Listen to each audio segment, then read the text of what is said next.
is everybody? Congratulations for getting up in the morning. And do I have a slide up there? Oh, good. So that's my what I'm talking about.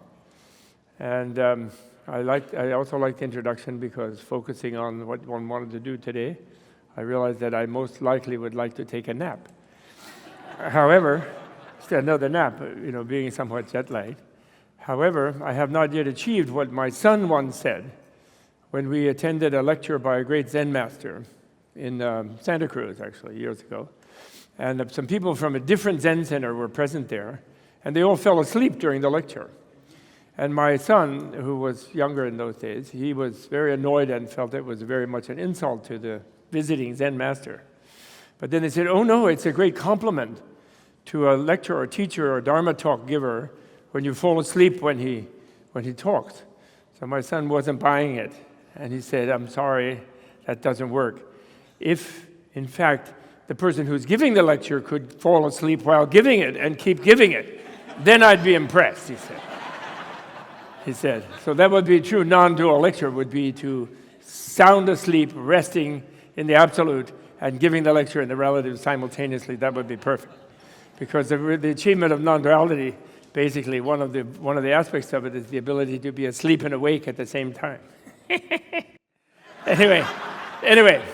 So I always show this slide at beginning these things because this is Medicine Buddha, who is one of my favorite manifestations of Buddha, which is in his mandala of healing energy.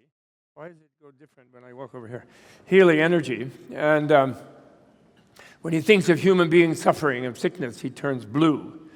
And then he holds a plant of the myrobalan nut in one hand, which is a kind of panacea medicine in Ayurvedic and Tibetan medicine, Buddhist medicine, Indian and Tibetan Buddhist medicine.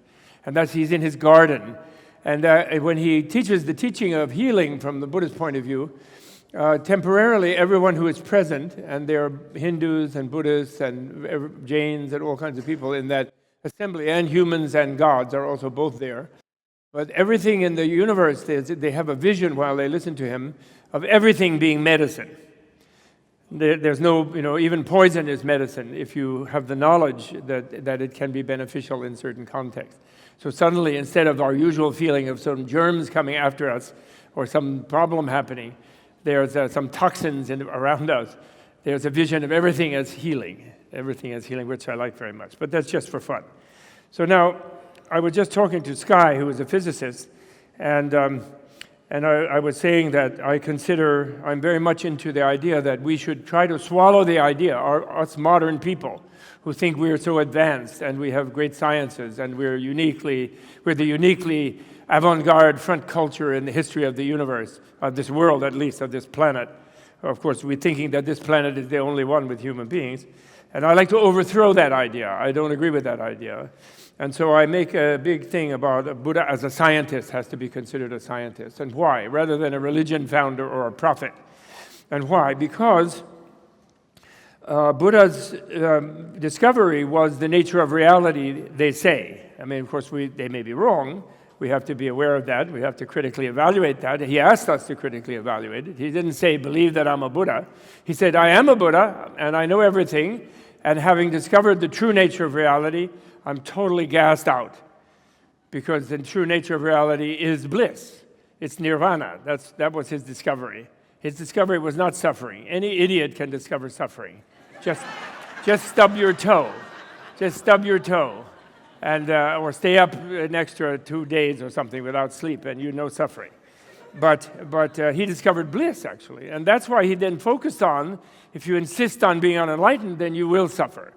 That was his message. The only reason he did that, as the Dalai Lama says, if he hadn't discovered bliss being the option that you have by choosing a different understanding, and dispelling the illusory understanding that we're conditioned to by cultures, which mostly want us to suffer. The elites of the different cultures, the high priests, the rulers, because they want us to work, and they don't want us to feel too good, because then we might not want to work all the time for them. So that's why in most societies in world history, bliss is illegal. In our country too, very much so. And so anyway, we have the world totally upside down. We think that relative reality is absolute. We think we are absolute, each person about their own ego, about their own self. They think there's something in there that's the real thing. As my old Mongolian guru used to say, everyone is correct that they're real. Everyone is real. But the problem is everyone thinks they're really real, and they're way off base. Actually, they're only unreally real. But that's still real enough to worry about, of course, and to deal with it. But it's not that exaggerated level of being the absolute reality, yourself, the center of the universe, etc., and therefore others as subsidiary to you, or possibly simply a matrix illusion, and you're the one, you know. And he used to say that too, like decades before the Matrix. He used to say, everybody goes around secretly thinking, I'm the one. And that's a problem. But Buddhism doesn't solve that problem just to dispel that illusion by everybody discovering that they don't exist. That would be also idiotic. If Buddha was going to say, oh, my discovery is that we all don't exist, so we're cool, like modern materialist scientists do. They go around claiming that they've discovered that there's no soul and therefore no future life, and therefore everybody's automatically cool. All you have to do is die. And then you'll return to your basically non-existent state, and they'll take your body and put it in a heavenly rest, permanent sleep cemetery, and then you won't have any further problems. But that Buddha would not agree with. That's not correct. The whole correction of enlightenment is to stop being the one yourself. Realize you're not the one, you're one of the ones. You and other people are, everybody else is the one too. And once you know that, and there's so many more of them, you automatically become an altruist. You become a bodhisattva, and you want to help them. And then you become happy rather than miserable. Anyway, we think our rigidized self-identity is really us, that it opposes a world absolutely other, and that situation produces suffering.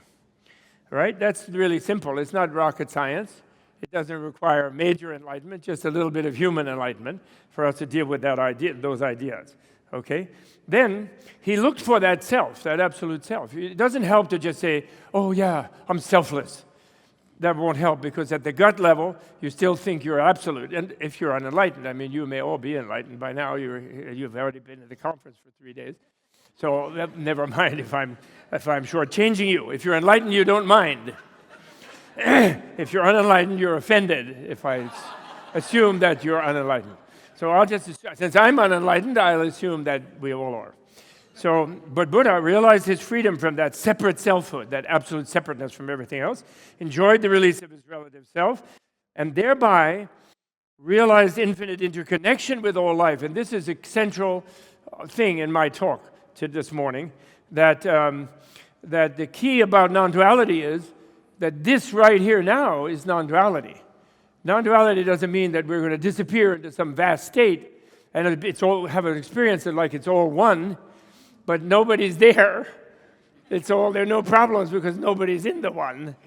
Because all the separate people are just an illusion, and we're an illusion, but we enjoy being just one with everything with nobody home. That's wrong. That is a mistake, but it is a mistake that many mystics make, actually, according to Buddhist critique. That's the main thrust of what I'm going to talk about. So he discovered the release of the relative self, that is, he couldn't find it. But then he didn't make this mistake of thinking that he had found nothing, because he wasn't insane like scientific materialists are, who think, no, they think they found nothing. After people die, they go to the corpse and they put some electrodes on the corpse and they say, oh, nothing's happening in the brain, so they don't exist anymore. We found them not being there. That's insane. You realize that? You realize that that's insane. If you think you find nothing, then you're cuckoo. You know? And do you expect a prize or an award or grant money for finding nothing? Finding nothing is a mistake. You just didn't find what you were looking for. It doesn't mean something isn't somewhere else. There is no nothing, so you can't find it. That's very important. Remember that. If you die expecting to become nothing, you're going to be in for a problem, as Pascal understood. But in case you're correct, you won't have to worry. You'll just be nothing. And you won't be upset if you tried to learn to meditate and became mindful and tried to deal with yourself and your life and acted as if everything in your life had a consequence. even to yourself in a future existence. If in case it does, then you'll be happy you worked on that. In case it doesn't, you're not going to mind. You're going to join Carl Sagan saying, isn't it great, I'm nothing. Okay, so the key therefore is the realization of non-duality makes compassion, universal compassion, meaning the unbearability of others' suffering as well as your own. Of course, you're compassionate to yourself, but that makes that the absolute concern, using the word absolute in a relative way. Okay, using it for emphasis, like, not in a technical way. Okay, what's that? What happened? So this is, I'm going to skip, it's science-based, Buddha's discovery.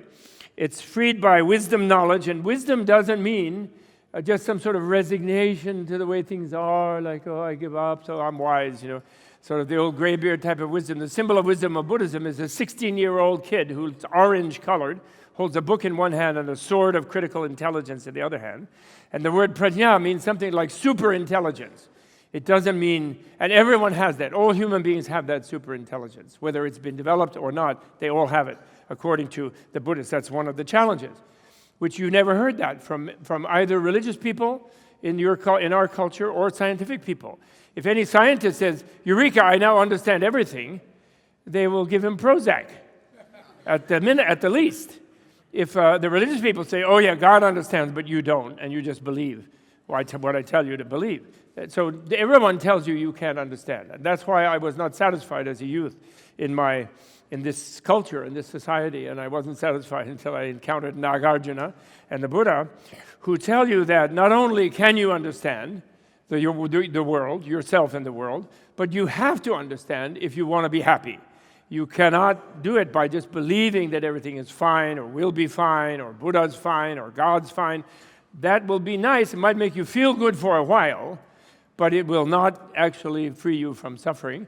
And that suffering can go on infinitely, actually, unfortunately, because there's no such thing as an energy process continuum becoming nothing. That is an incoherent idea that can happen. It never happens. The law of conservation of energy, right? Even the materialists will agree with that. It's just they don't think consciousness has any energy. And that, of course, is silly. That's living in denial that they are there, that they are conscious. Whoops, that's something going on, I think. What do you think? If you're awake. Okay, anyway. So Buddha's teaching is taught in this short thing in Sanskrit here. Ye dharma hetu prabhava hetun tesham tathagata hiyavadat tesham chayo nirodo. That's a summary of his teaching, which means of things that are produced by causes, what are the causes and how to terminate them. That is what the realized one declared. That's sort of a summary of the teaching. So Buddha celebrated for discovering causation, not for talking to God and being given a role as a prophet and founding a religion, but discovering causation in the 6th century before the Common Era. And that was a big deal at that time, because before that people thought the gods caused everything, and the Brahmin priests ruled because you had to get them to make offerings to appease the gods in order to get well or be happy or be successful. Whereas once you have causation, then you have to look into the causes and conditions of your conditions, of how you are, and you have to try to critique the negative ones and reinforce the positive ones. So therefore, Shunyata Karuna Garbham, the title of my talk, which means voidness or emptiness. I do prefer the word voidness, but I'm not wedded to it. You're used to emptiness. Emptiness, the womb of compassion. Shunyata Karuna Garbham. It's a phrase of Nāgārjuna's, the great philosopher of around the turn of the common, from before the Common Era to the Common Era. And the Buddhists think he lived 600 years, actually. But Westerners, of course, that can't be. Those are silly Asian people. They think that can happen. We know that can't happen, even though we don't know anything. And supposedly, and that was his phrase. And it's such a beautiful phrase. I love it. His Holiness the Dalai Lama loves it. It's the nature of the Kala Chakra form of Buddha that they talk about. And it's the idea of emptiness. You think that emptiness, we tend to think, I think a lot of Western Buddhists and even Asian Buddhists in the past thought that emptiness was something like nothingness. It was like a blank space, a void. And maybe that's the problem with the word voidness that I do like. But emptiness is not a void. This is emptiness. Emptiness is form, which is mistranslated. Emptiness is matter. Matter is emptiness. That's the famous formula.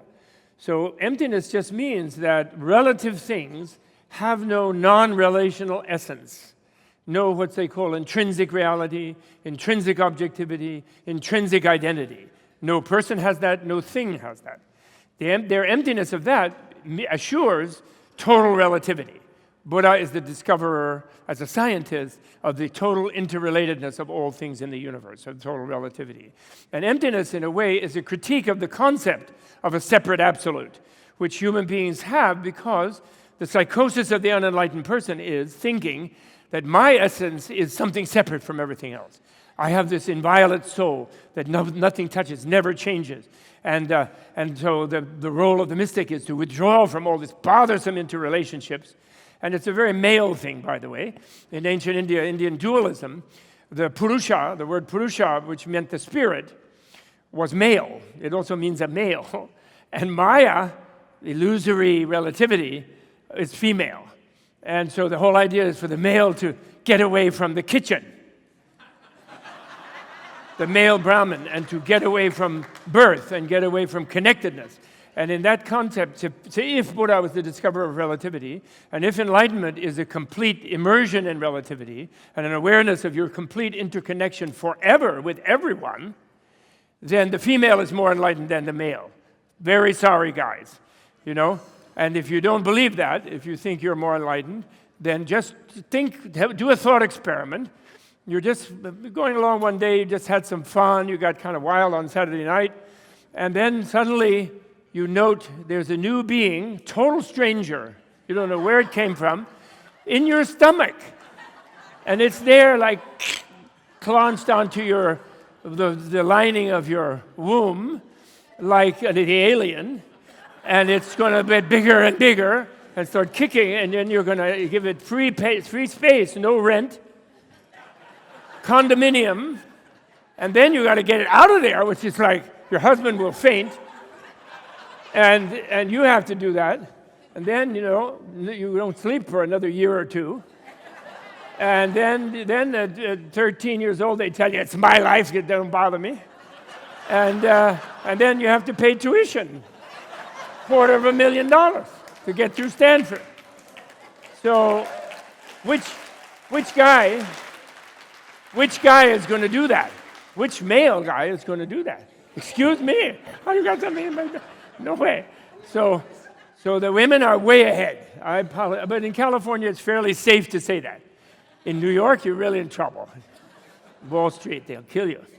So anyway, shunyata karana karbam. So emptiness is not a null state at all. Emptiness just means that everything is totally interwoven. So therefore, the concept there is that it is a womb, a membrane, a nurturing membrane. Reality, the deepest absolute reality, is a nurturing membrane. And what it nurtures is compassion, which is actually love, of course. Love is defined in the Buddhist sciences and psychology as the wish for the beloved's happiness. That's pure love, it's like that. And compassion is the unbearability of the beloved's suffering. So the two are, take the suffering away, provide the other one with happiness. That's love and compassion. That's their partnership in psychology. That's concepts, So illusory relative reality is, so deep reality, so as a scientific thing, the discovery of emptiness and relativism is that deep reality is beyond conceptual capture, which I believe was the main meat of the Copenhagen interpretation almost 100 years ago, which people have been in denial about, scientific materialists have been in denial about ever since, mostly. Deep and illusory relative reality is open to hypothesis. It's explorable by experience or experiment, and the experience of a yogi or a yogini is an experiment.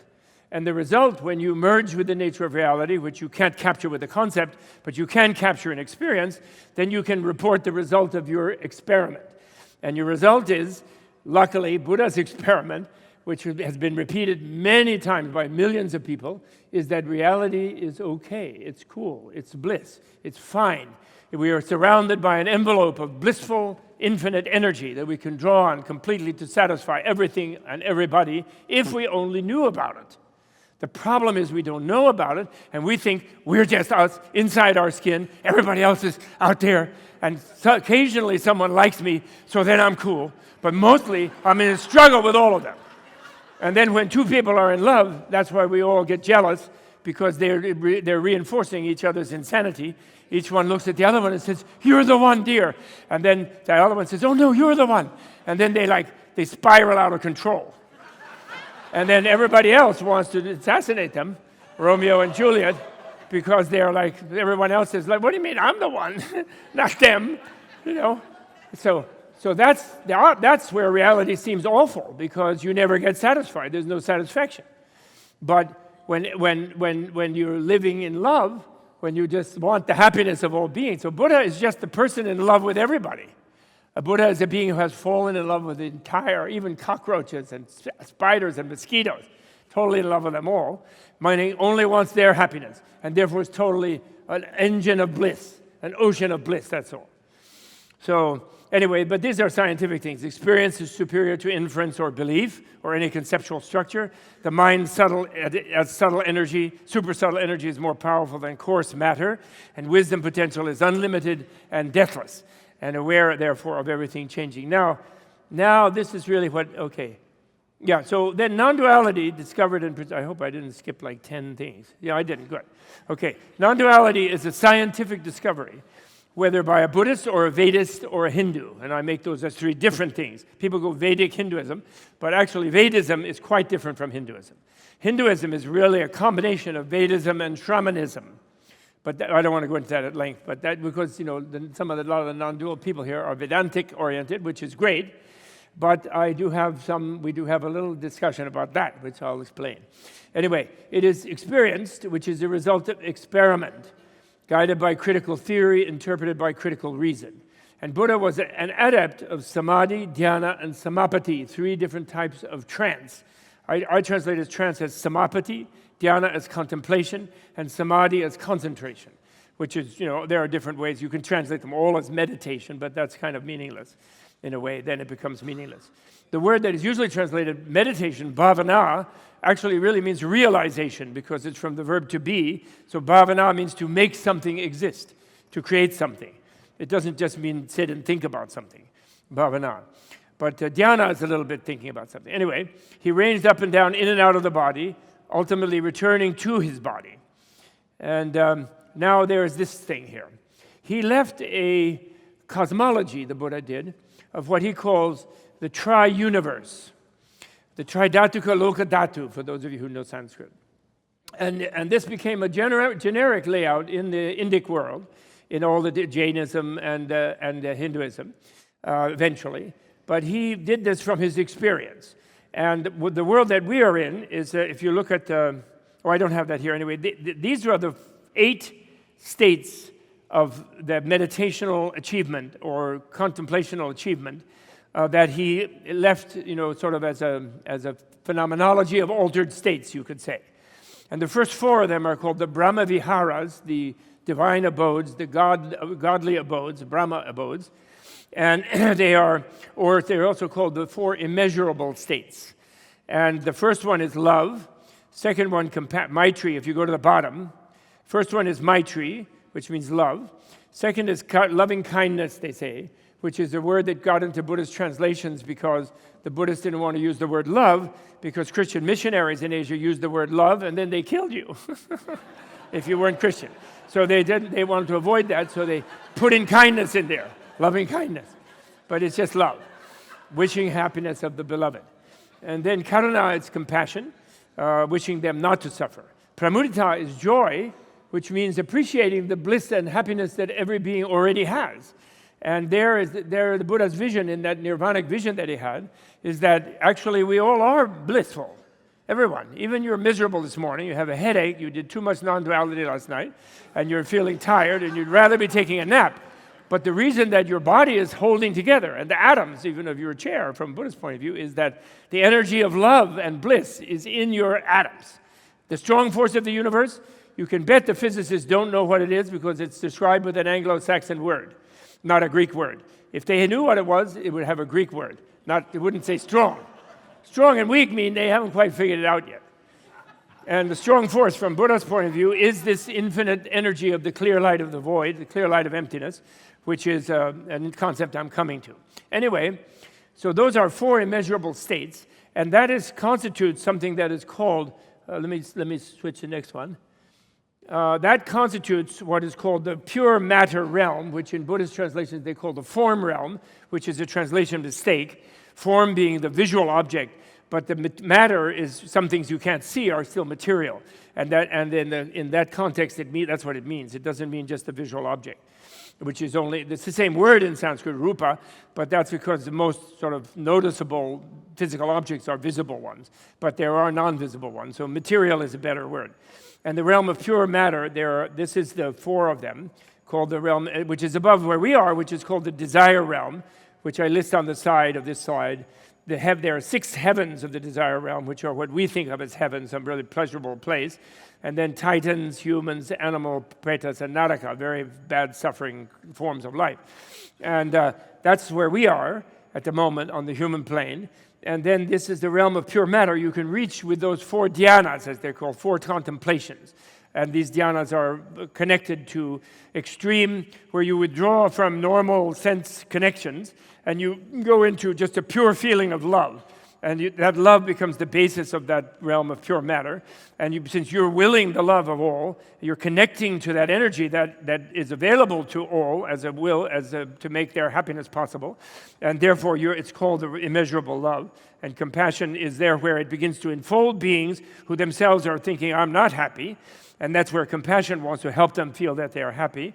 And then pramudita is to enjoy the fact that they are actually already happy, which at a subliminal level, there's a joyfulness in their cells, which actually is their health, which actually is their energy of life. And then finally upeksha, which is where you're equal to all beings in those earlier 3 feelings, which are connected all together. And then the top of that, the boundary between the realm of pure matter and the immaterial realms, these 4, is where mass becomes infinite. It's like the speed of light for Einstein, which he thought was the limit of all things because he was a materialist, trying to be a materialist.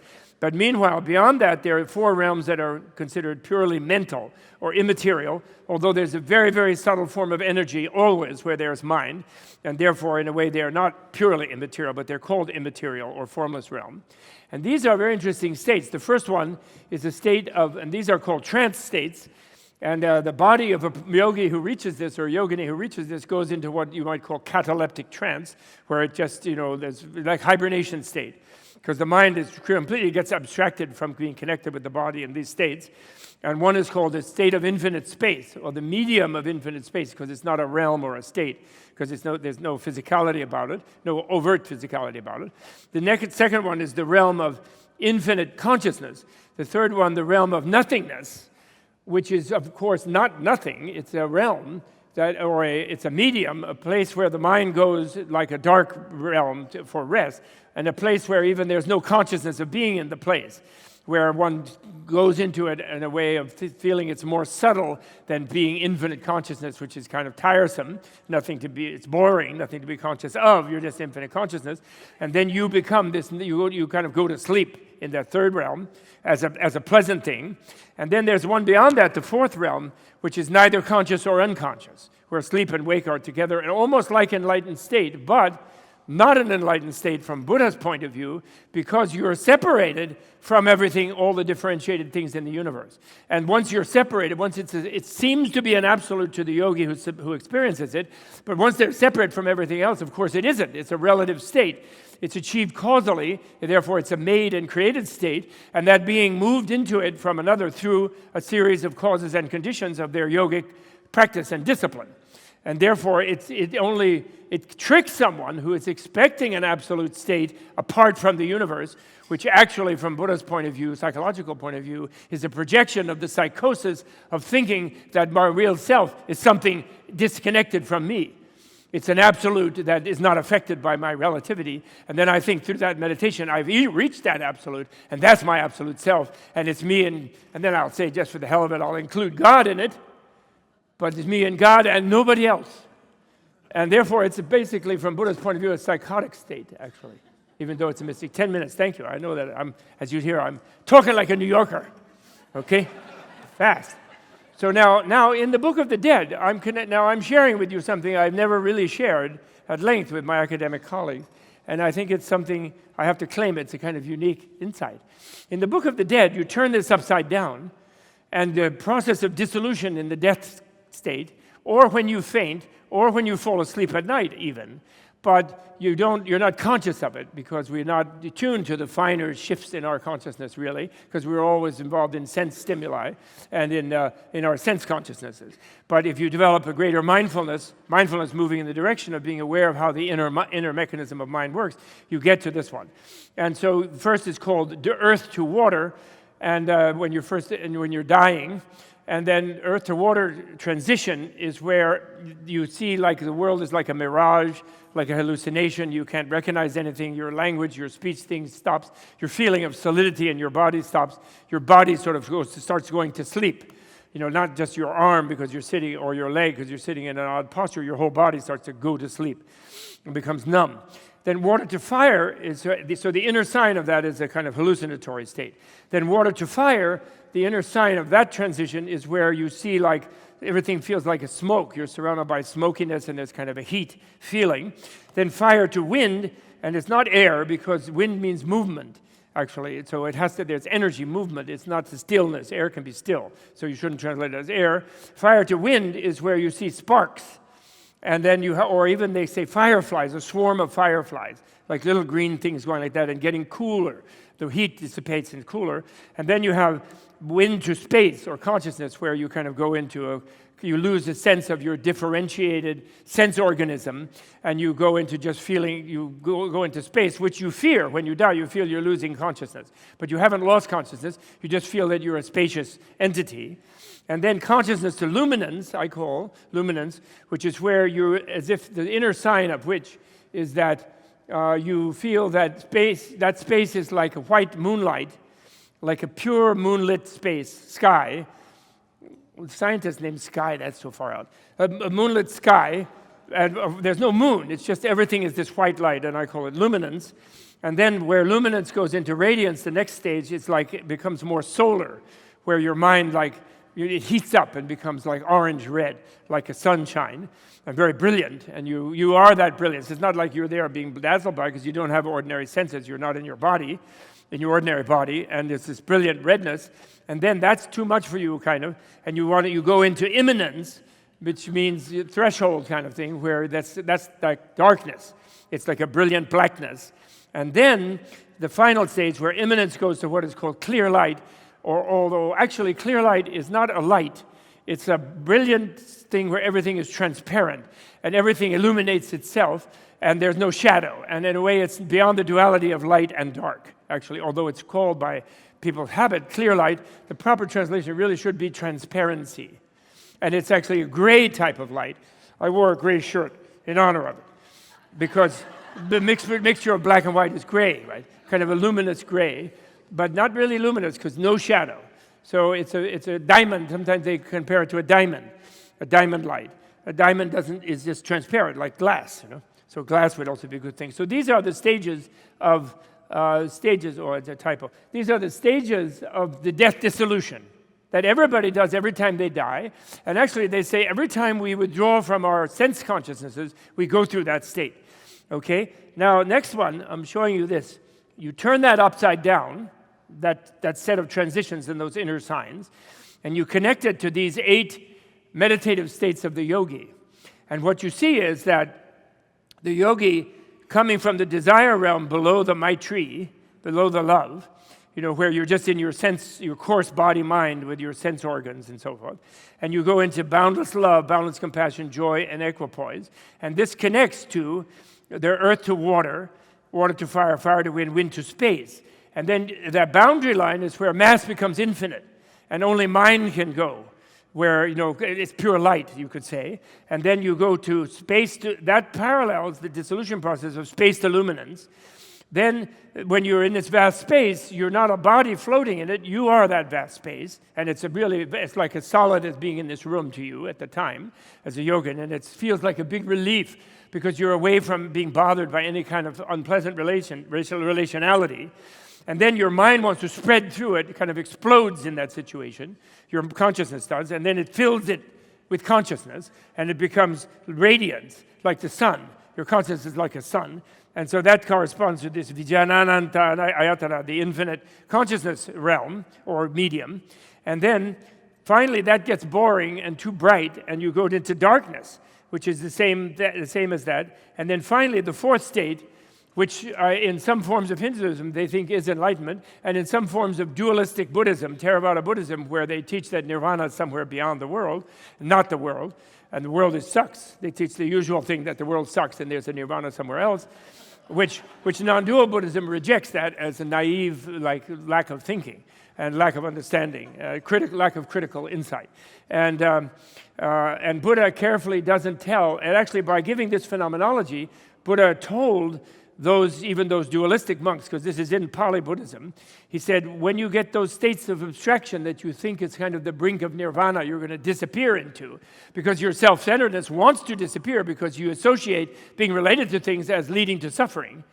So when you do that, that's not nirvana. He says those four states are not nirvana. He says that, but he doesn't really push it into non-duality, but in a way that is pushing it to non-duality.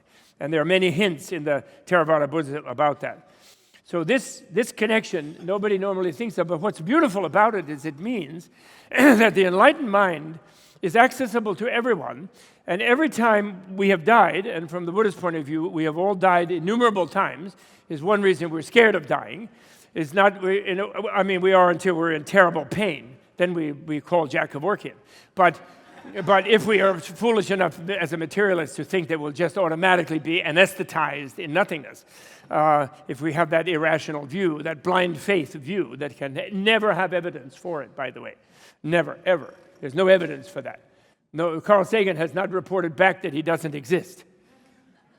And never will. No one ever will. They do report back occasionally. It's documented in many anecdotal cases of people reporting back after they're dead, and they say, I'm here. Feed my cat. We have all of these guys in the TV. They're doing that. They're channeling those people, and of course, the materialist thinks it's all fake, but of course it isn't, because they know where the cat food is kept. They tell the people. So anyway, my point is this is very important. It means that every time we die, even every time we fall asleep, we skid past enlightened consciousness, because death is defined as when you reach the clear light state.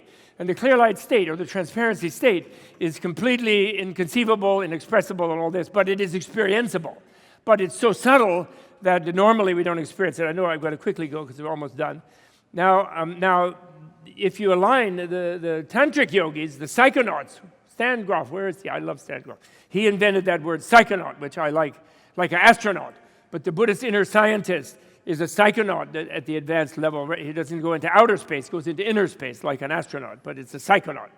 Anyway, coarse body-mind, which we're in now, most of us, we're paying attention to, rather. We're in all three all the time, but we're paying attention to that, is defined as it dissolves in these 4 steps of dissolution, as you see on the right. Then there's something called subtle body-mind, and the body consists of channels, winds, and drops. Nadi, Vayu, and Bindu in Sanskrit, and which is that inner chakra system, the neurology. It's actually a kind of neurological system that is the subtle body. And the subtle mind going with that is a mind that is pure luminance, radiance, and immanence. It's a mind of just those pure 3 light states, light realms, and which corresponds to those stages of dissolution. And then the super subtle body-mind is where body and mind are no different, actually. And Dalai Lama doesn't like to tell this to scientific materialists that he dialogues with, because he thinks they'll triumphantly say, aha, mind is matter.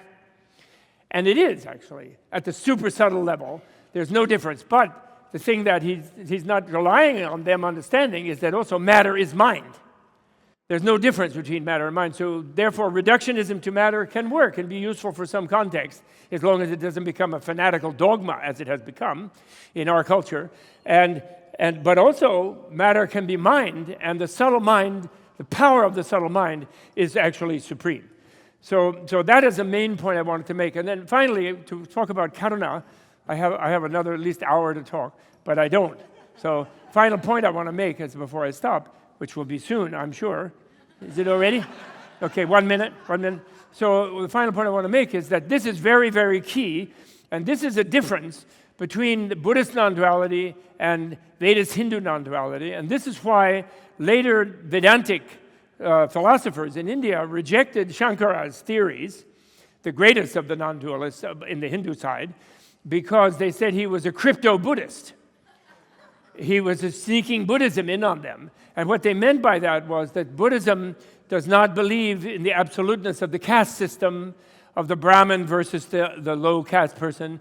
Buddhism believes all beings are equal, everyone has a chance to be enlightened and so forth. Everyone actually is enlightened every time they drop dead. They have a split second of enlightenment, but they haven't trained themselves to catch and to be conscious of the reality from the super subtle level, and thereby be able to really feel that bliss at all times and be able to share that bliss with other beings. So the difference there is that the Buddhist and Shankara's radical Nirguna Brahman idea, unqualified Brahman idea, is that all relational things are only relational, and there's no absolute caste system, there's no absolute personal God, there's no absolute creator, and so forth, that those are all projected concepts, and the absolute is inexpressible and transcendent of all of that, and that leaves the Nirguna Brahman to be similar to emptiness. That's why he was rejected by most of the, what they call qualified non-dualists, and even they reached, with Madhva in the 14th, 15th century, they reached what they call dualistic non-dualism, which is really cool, as a way of keeping their Brahman, superiority in their minds, and the absoluteness of that, and then therefore the absoluteness of their own absolute self that they think is absolute.